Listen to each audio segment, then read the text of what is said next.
Alright, so moving on to pH. So Discus likes a pretty low acidic pH. And actually, a lot of people say that keep it at 66.8 is like the best.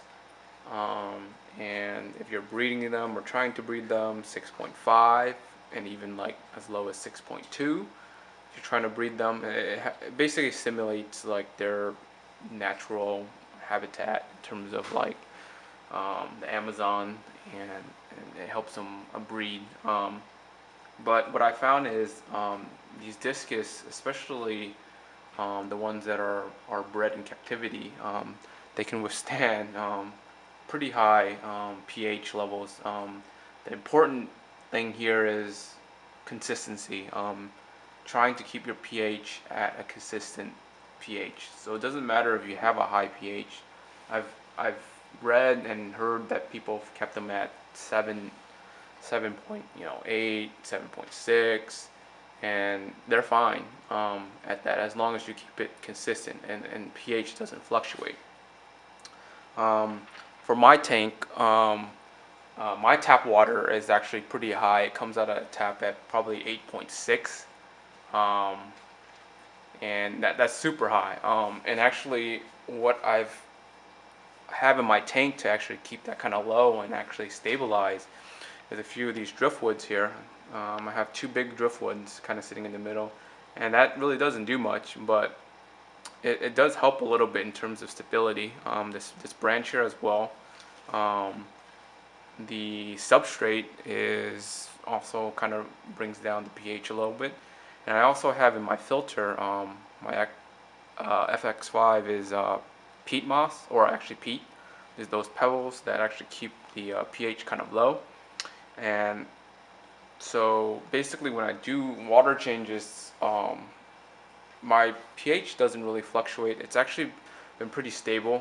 It would go from anywhere from 8, or I'm sorry, not 8, 6.8 to 7.3. The reason why it fluctuates so much is because I have a CO2 tank which pumps when these lights come on for 8 hours, and it would only fluctuate maybe 0.3-ish. And basically the tank stabilizes around 7.0 at neutral pH, and it doesn't really change much from there. During the daytime it might jump maybe 0.2, 0.1-ish because the CO2 is not on. But other than that, it's pretty stable. So that's one thing. So I highly recommend using natural things such as driftwoods, peat, to keep the pH stabilized and low. I don't really like using, I guess, the buffer stuff. Is because you have to like pre-measure it out, put it in a bucket, stir it and whatnot, and just make sure it's all stabilized. And that fluctuation can actually really hurt these fish. So the thing to get out of here is consistency. It doesn't matter if your pH is at 7.6, 6.5. Just keep it stable and try to not fluctuate it as much. So like I said, like if you're not really sure, 7.0 is a really good number to start. I would definitely recommend getting a pH controller or a pH measurement somehow, and just kind of maintaining that and watching it.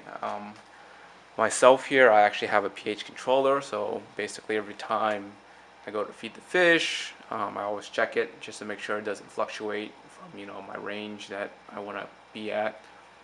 But yeah, so for pH stability, and try to keep it in that basically that operation window of 6.5 to anywhere from like 7.6 is what I've heard that they do really well in. So stability is the key there.